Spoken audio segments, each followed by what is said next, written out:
متزوج يكون عنده صديقات بنات؟ يا لطيف. شيت. لا طول بالك، هي بدها تغيير قاعدة.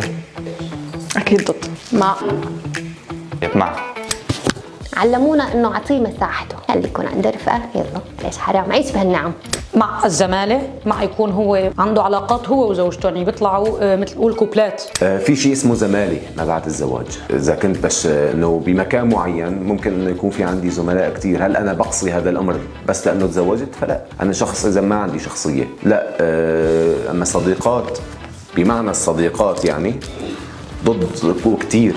ما في داعي ليكون عنده بحياته غير مرته، لانه هي بالنسبه له اختار شريكه كصديقه، كحبيبه، كاخته، كامه، ككل شيء، يعني حتى اخر شيء كزوجه. مع إذا كانت صداقاته ضمن حدود العمل، على علمي بعلمي أنا، فما في مشكلة. ضده بقوة، يعني حياتك لشخص مو لأشخاص، إلا إذا كان في زملاء. الزملاء بالعمل هذا أمر طبيعي، يعني خصيصا نحن هلأ بحياتنا العملية في تشاركية بين النساء والرجال، فأكيد أنا ضد إذا كنت متزوج.